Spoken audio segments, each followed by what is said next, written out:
What I do need to do, though, is talk to you about Björk. Björk is back with a new recording. It's out this week. It's called The Music from Matthew Barney's Drawing Restraint 9, and very good it is too. Find out more about it now, because I'm going to play you an excerpt from it, and we'll go back a couple of weeks to when I went to talk to Björk in a hotel in central London. You're listening to London's 104.9 XFM. It is Exposure. John Kennedy with you until 1. And that was Björk featuring Will Oldham, Gratitude, from a new soundtrack album that Björk has composed called Drawing Restraint 9, which accompanies a film by Matthew Barney. And I'm very pleased to say that I've come to a hotel in central London, Sanderson Hotel, to have a chat with Björk about this record. Björk, how are you?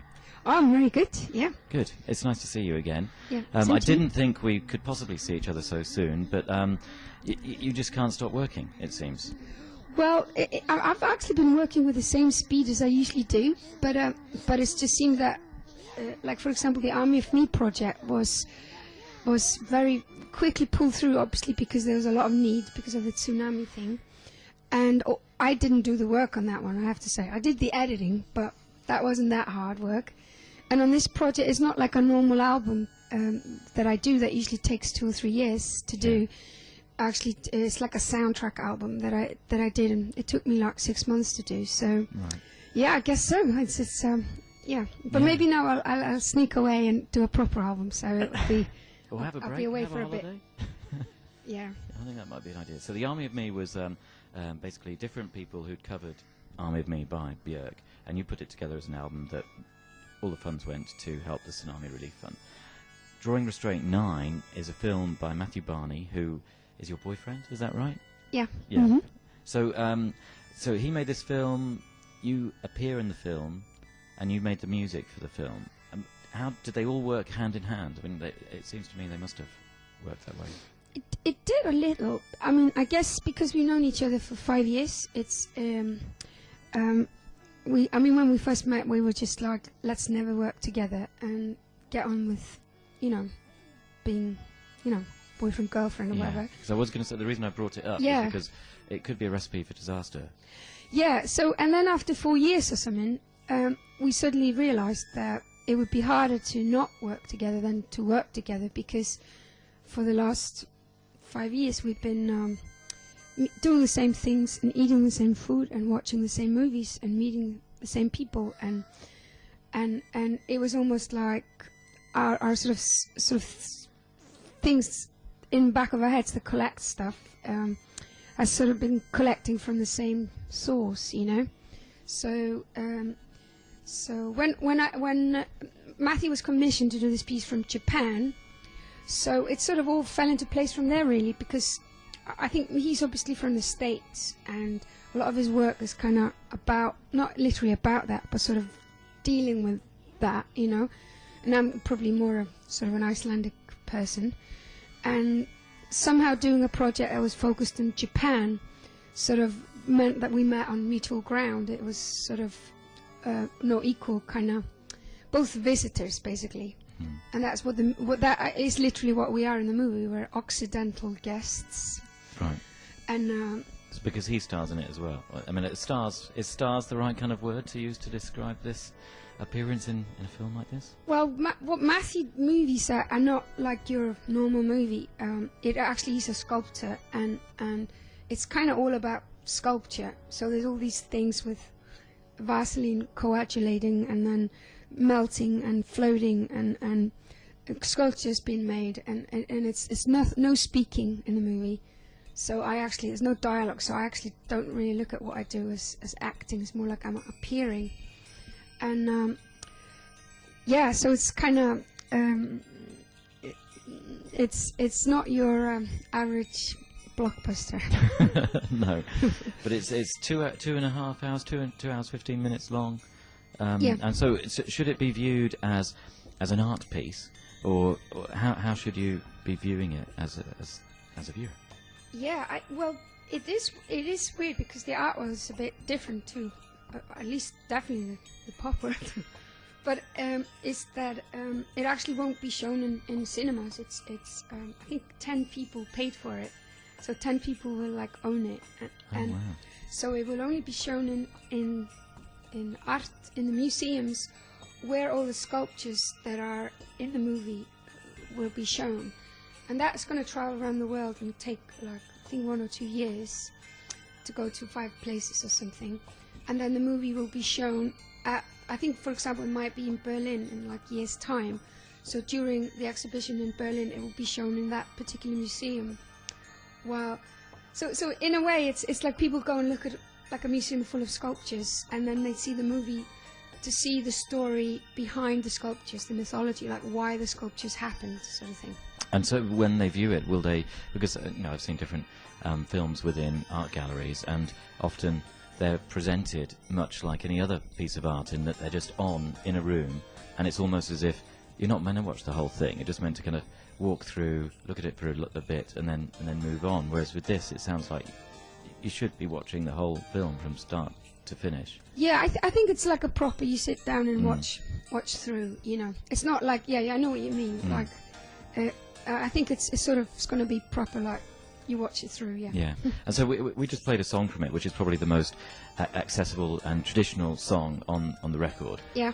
It features Will Oldham on vocals, and Will is reading the translation of a letter from a Japanese citizen to General MacArthur about congratulating General MacArthur on lifting a whaling moratorium. Presumably this is in just after the Second World War or something. Now, what can you give some context to this? Yeah, I guess it was excellent to see Will Oldham sing it. It was just the grin on his face when he was singing the million-year-old fossil. It's not like in your average ABBA song. Yeah, yeah.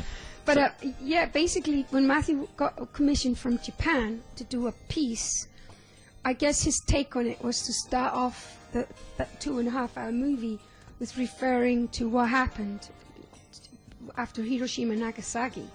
It's kind of interesting to watch someone like me from Iceland who don't even have an army, and just the relationship between US and Japan is a very complicated one. And I hope I'm not putting words in Matthew's mouth, but felt like you couldn't even start to do a 2.5-hour piece unless you actually refer somehow to these events. You cannot just pretend they didn't happen somehow. And I guess after the Hiroshima and Nagasaki thing, it wasn't only people died and were from radiation or whatever, but everything was just blown up, so there was no places, there was no work, there was no food, there was no nothing. So General MacArthur, who was head of US in that particular area, suggested to the US government that they would lift off the ban of whaling. And then he talked to Japanese people and asked if they would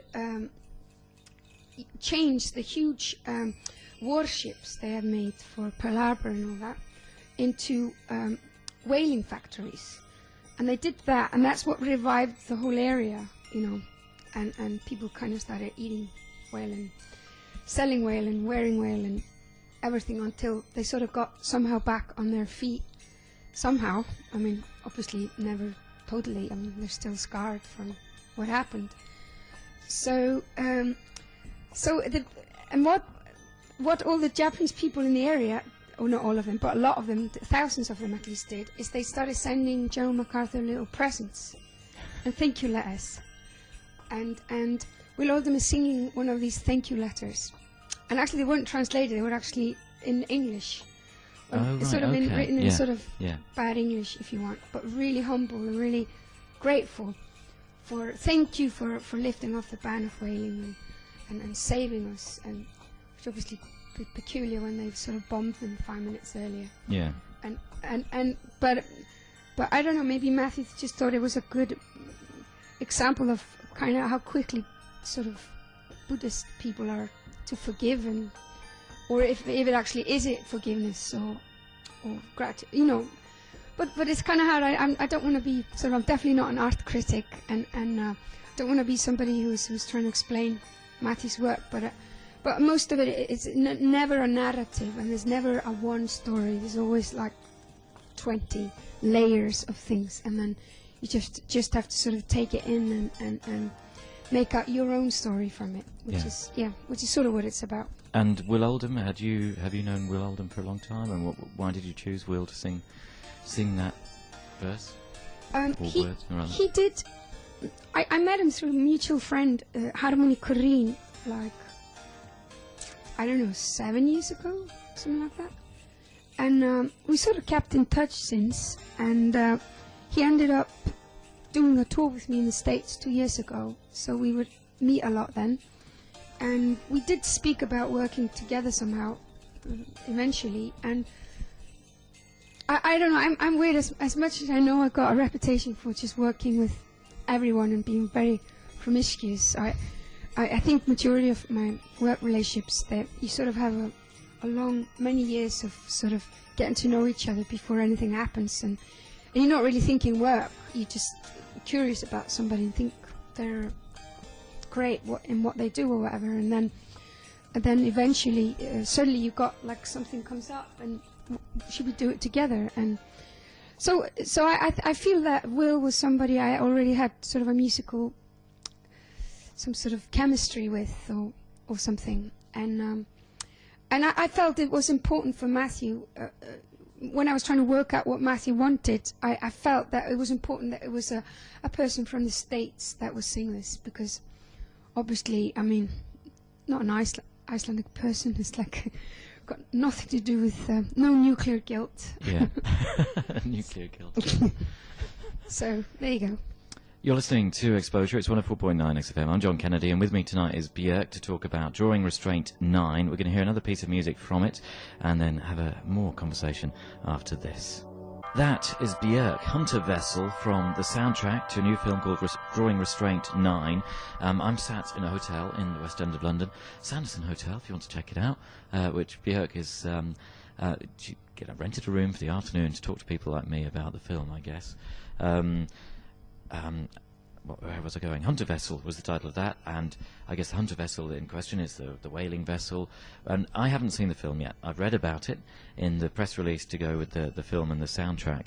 And the impression I get is that the Occidental guests you mentioned earlier, who are yourself and Matthew, become whales at some point during the course of the film. But they go through some pretty heavy times in the meantime. Is that right? Yeah.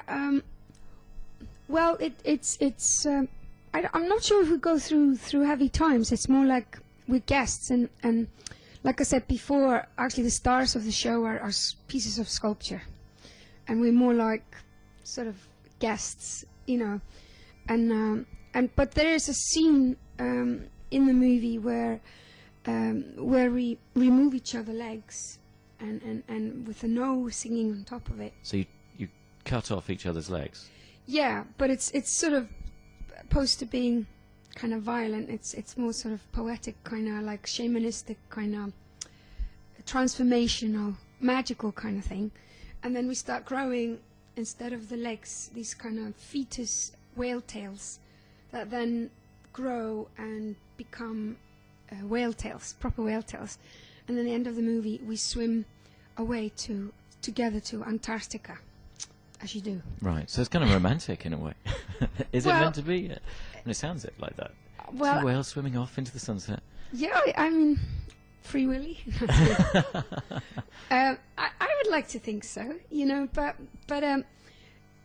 Matthew's movies, they got not one narrative, they got like 50, and there's a lot of, sort of depends. You talk to 5 different people who watch it, and they will tell you 5 different stories what it's about. So it's sort of a different approach to storytelling, I would say. And I mean, how do you feel when you've mentioned whaling, and obviously the importance of that decision at the end of the Second World War to kind of let Japan kind of renew itself through whaling and revitalising that industry? I mean, obviously Iceland has a history with whaling, and it's still quite a controversial subject really around the world. What was Matthew trying to address by bringing it up as something to discuss? Well, I think I can say for sure that neither of us are pro or against whaling. I think, I mean, I find it a bit tricky to speak for Matthew. It's like I can't. Yeah, I can only speak for myself. I think overall, I'm obviously not into whaling. You know, it's like you need to sort of protect nature and be respectful and all that stuff. But I still think over the years that it's always dangerous to generalize. You know, like you have countries that hunt like thousands of whales each year, and you got countries that hunt a few, and then you got very extreme examples like the Danish telling the Greenland people not to hunt seals, and you know, and it's like what they're supposed to eat, like snow or something. And I mean, this was a long time ago, and then Danish people building factories that had too much pollution. They didn't want them in Denmark, and building them in Greenland, and because the ban of hunting seals, all the Greenland people had to go and work in these factories and kind of leave their kind of igloos and huts and live like 7-piece family in a 2-bedroom flat somewhere, and the murder and the alcoholic curve went very steep and high. And so I think this can also be hypocrisy involved in kind of this kind of people coming from, you know, Frankfurt or like very, very polluted industrialized areas that are not very much living in harmony with nature, and going to some spots that people maybe are, and then saying we got the right to tell you what to do, and we know better, you know. And maybe I would just like to people take each situation and judge from that, not generalize. And so, you know, if I have to take a stand, I'd rather say I'm against whaling than for it. But it would be good if people could take each case for what it is, you know. With the album Drawing Restraint 9, why is it called Drawing Restraint 9? Why is the film called that? Do you know? Yeah, Matthew did 8 Drawing Restraint pieces as a teenager, and you know, a bit further into his life. And then he spent 10 years doing another piece called Kremaster, which was 1, 2, 3, 4, 5. And this is the continuity of the first piece he does after the Kremaster series. And it's like a continuity of what he did before. And when you were composing the soundtrack, was the film all made and then you applied the music afterwards, or had you? And obviously, if you were working with him and thinking about you know, your role in it and everything, you knew you were already immersed in the work. Were you composing the music in your mind as you were helping to make the film? I guess when he asked me to do it and I read the script, I did see a lot of things that I already knew that were in there. I mean, not like personal or anything, more abstract. Like, I live by the harbour in Iceland, and there's all these ships there that are always being repaired, and I mentioned it'd be great to make ship music, you know, and in a way Hunter vessel is that. And for example, there's one scene in it called Pearl, which has these Japanese ladies who actually been in Japan for centuries, who hyperventilate, and they learn from childhood to use their lungs in a very extreme way so they can dive for pearls. And I used like throat singing, or asked Tanya, who sang on Medulla, to do sort of Inuit throat singing, and so we sort of combined those two sort of old traditions from the opposite parts of the world. So that's something I maybe thought of, or we thought of, or whatever. We did talk about loosely a few years ago, not thinking that we were going to do anything with it, but we just thought, isn't it curious how similar it actually is, you know? So there were pieces that were like that, and then so you could say I'd sort of, without knowing it, I'd actually done my homework on, and then there were pieces I wrote and Matthew edited too, and there were also pieces where Matthew edited and I wrote music to that, and it was always, we did all the different methods, I think. Yeah. I'm going to play another track from the album, then let you go. Storm is the title of the song, and I've played it on the show before, and Layla works on it, and Layla's been on the show a few times, but a few years ago, and she's been really quiet, and I was really pleased to know that she was working again, in the sense that I got the impression that she was just living in her flat with her mum and dad and brothers and kind of not going out and not doing anything, because I did this interview with her once and I had to go to the flat that she lives in, or I don't know whether she still lives there, but it just seemed like she had such a settled life and was so happy in her own little world making music that she might not actually share it with anybody and get involved with, you know, record releases and all that kind of thing. But obviously you're still in contact with her and still working with her. Was she a conscious choice, or was it just a chance that you happened to see her again and work together again? Yeah, I mean, I try to see Leila every time I come to London. I mean, I think I would consider her one of my best friends, and we keep in touch. And I hope I'm not telling any secrets, but I can assure you she's doing a lot of music, you know.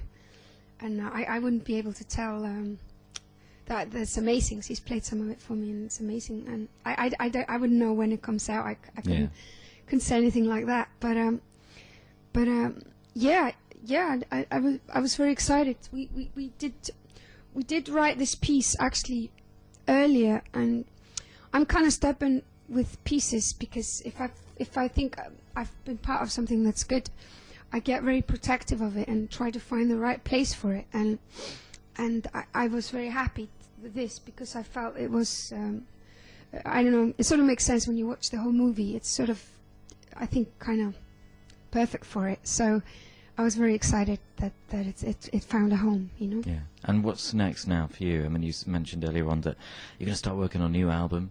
When do you think that might see the light of day? I don't know. I'm kind of lucky, because with the record company I work with, or basically Derek, I've known since we were punks, and I just work at my own speed, and I'm a great believer in things growing organically, and you do other stuff, you know. You have meet your friends and hang out with your family, and you know, tell jokes, and you know, that you don't deny yourself of actually having a life. So I don't know. I'll just have to see. And yeah, another thing I have to say with Warren Linden and Derek is that I never get deadlines. It's just ready when it's ready. But you keep delivering them work that they didn't even know they were going to be anticipating, such as this album. I guess this was a bit different, because we had a deadline, which is actually, this is very interesting for me, because I haven't had a deadline for centuries.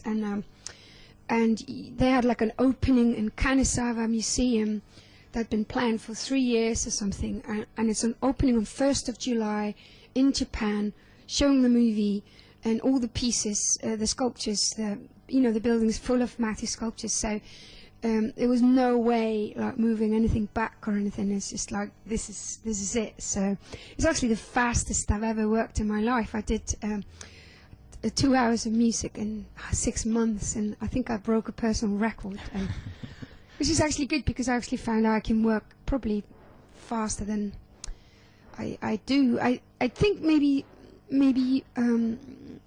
you sort of think you need to think about everything a lot, and you put everything on little shelves, and maybe you don't have to. Maybe you should just. It's about time to become a punk again, and just do. And how does Matthew feel about the soundtrack coming out, as you know, because in a way it's taking the visuals away from the music, and it will be considered in a different way from how the piece would have been conceived and finished? I think Matthew felt good about the soundtrack coming out. I think the problematic thing was maybe more how different the worlds we work in are, like the pop world and the art world, because I know for sure, I actually know that this album is already on the web. I shouldn't be saying this, but I know it is. And so people will go at the premiere on 1st of July, and probably somebody will record it, and it will be on the web. So I have to synchronize the release, and I have to, if I like it or not, you know, if I respect this music and all the work I put into it, I got to kind of release it like now. All over the world, whereas it's different with Matthew, that it's like a whole year till the show is going to be in Europe. So that was a bit odd, but I think there's a lot of reasons why probably I'm in the pop business world, because I actually like the idea you just do something and you release it and that's it. You can move on to the next thing, and to be doing something for a long time, you know, seems weird to me when your head is in like a totally different headspace, you know. Yeah. So I'm actually pleased that I'm just kind of releasing this now, and then I can move on, you know. Yeah. So in a way, I mean, you've finished your bit now. Matthew has to go touring, touring this work. Yeah, right. In a sense, it's been great to see you again, Björk. Thanks a lot for talking to me, and maybe we'll talk again the next time. Okay. Thanks. Björk with Layla. If anybody also associated with Layla is listening, get her to get in touch. I'd love to hear the new stuff she's working on. This is Storm, though. Björk from the new album, the music from Matthew Barney's Drawing Restraint 9, and just before that I was talking to Björk in a place called the Sanderson Hotel, which is in central London, just off Oxford Street actually, and it's quite an extraordinary building. From the outside it looks like an office block, and inside it's ridiculously kitsch and over the top, very camp and kind of amazing. If you go in the lifts to go upstairs to the rooms, it's like entering a planetarium, and the lift is really, really dark, and all the walls of the lift are kind of covered with stars, and the ceiling is as well, and it's kind of like you're going up into space. But it's really, really cool. I recommend it. Just pop in, have a little room. They've got a purple pool room, which looks like something Prince would have designed. Very worth checking out. That's the Sanderson Hotel. And that album, the new Björk album, is out now on One Little Indian Records. We've got just enough time for a couple more tracks after this. XFM. All the Björk fans out there who've been texting and emailing, I'm sorry, it was a pre-recorded interview done in a hotel, but that's the way it works sometimes. And the album is out now, as I was saying.